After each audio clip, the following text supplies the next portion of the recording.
Kesaksian Akhir Abad, karya W.S. Rendra.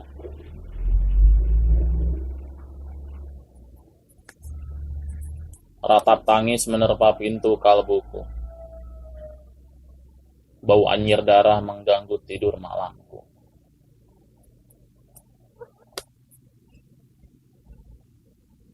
Oh tikar tafakur. Oh bau sungai Tohor yang kotor, bagaimana aku akan bisa membaca keadaan ini? Oh di atas atap kesepian nalar pikiran yang digalaukan oleh lampu-lampu kota yang bertengkar dengan malam. Aku menyerukan namamu. Wahai para leluhur Nusantara, oh Sanjaya, leluhur dari kebudayaan tanah. Oh Purnawarman, leluhur dari kebudayaan air. Kedua wangsamu telah mampu mempersekutukan budaya tanah dan air. Oh Resi Kuturan, oh Resi Nirarta, empu-empu tampan yang penuh kedamaian, telah kamu ajarkan tatanan hidup yang aneka dan sejahtera, yang dijaga oleh Dewan Hukum Adat. Oh, bagaimana mesti aku mengerti bahasa bising dari bangsaku kini.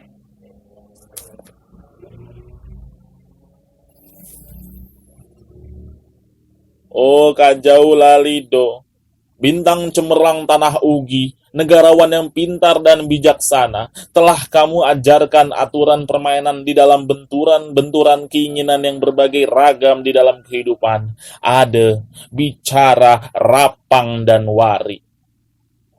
Oh, lihatlah wajah-wajah berdarah dan rahim yang diperkosa muncul dari puing-puing tatanan hidup yang porak-poranda.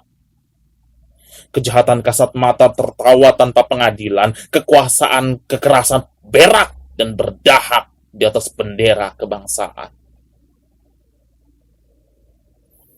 Oh, anak cucuku di zaman sibernetik, bagaimana akan kalian baca prasasti dari zaman kami? Apakah kami akan mampu menjadi keliham kesimpulan, atau kami justru menjadi sumber masalah di dalam kehidupan? Dengan puisi ini aku bersaksi bahwa rakyat Indonesia belum merdeka. Rakyat dan tanpa hak hukum bukanlah rakyat merdeka. Hak hukum yang tidak dilindungi oleh lembaga pengadilan yang mandiri adalah hukum yang ditulis di atas air. Bagaimana rakyat bisa merdeka bila polisi menjadi aparat pemerintah dan tidak menjadi aparat hukum yang melindungi hak warga negara?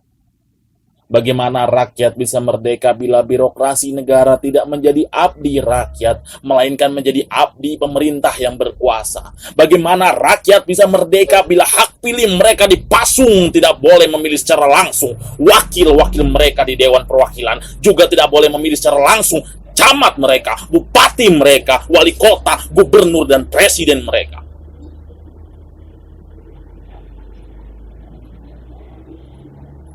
Dan partai-partai politik menganggap rakyat hanya abdi partai yang dinamakan massa politik partai atau kaula partai. Bagaimana rakyat bisa merdeka bila pemerintahnya melecehkan perdagangan antar daerah dan mengembangkan merkantilisme dendels sehingga rela menekan kesejahteraan buruh, petani, nelayan, guru, dan serdadu berpangkat rendah? Bagaimana rakyat bisa merdeka bila provinsi-provinsi sekedar menjadi tanah jajahan pemerintah pusat? Tidak boleh mengatur ekonominya sendiri, tatanan hidupnya sendiri, dan juga keamanannya sendiri. Ayam, serigala, macan, ataupun gajah semuanya peka pada wilayahnya. Setiap orang juga ingin berdaulat di rumah tangganya. Setiap penduduk ingin berdaulat di kampungnya. Dan kehidupan berbangsa tidak perlu merusak daulat kedaerahan. Hasrat berbangsa dan naluri rakyat untuk menjalin ikatan daya cipta antar suku yang penuh keanekaan kehidupan dan memaklumkan wilayah pergaulan yang lebih luas untuk merdeka bersama. Tetapi lihatlah, selubung kabut saat ini, penjajahan tataran uang, penjajahan modal, penjajahan kekerasan senjata, dan penjajahan oleh partai-partai politik masih merajalela di negara. Dengan puisi ini, aku bersaksi bahwa sampai saat puisi ini aku tanda tangani, para elit politik yang berkedudukan ataupun yang masih berjalan tidak pernah memperjuangkan sarana-sarana kemerdekaan rakyat. Mereka hanya rusuh dan gaduh memperjuangkan kedaulatan golongan dan partainya sendiri. Mereka hanya bergulat untuk posisi sendiri. Mereka tidak peduli kepada posisi hukum, posisi polisi, ataupun posisi birokrasi. Dengan picik mereka akan mendaur ulang malapetaka bangsa dan negara yang telah terjadi. Oh Indonesia.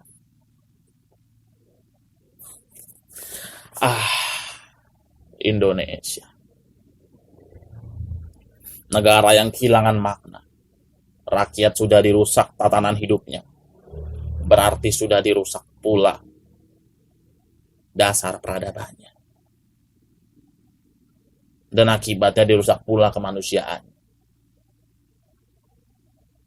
Maka sekarang negara tinggal menjadi peta. Itu pun peta yang lusuh dan hampir robek pula. Pendangkalan kehidupan bangsa telah terjadi. Tata nilai rancu, dusta, pencurian, penjarahan, dan kekerasan halal.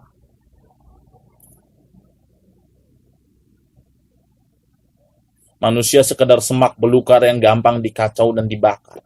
Paket-paket pikiran mudah dijajatkan. Penalaran amanah yang salah mendorong rakyat terpecah belah.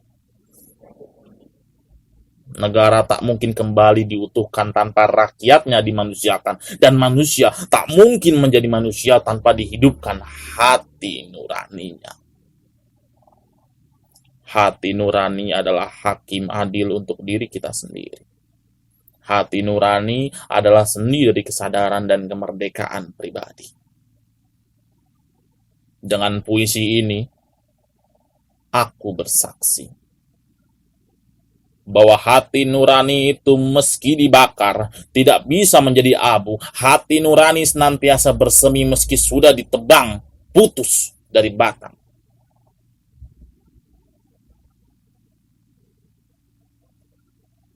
Begitulah fitrah manusia ciptaan Tuhan yang Maha Esa.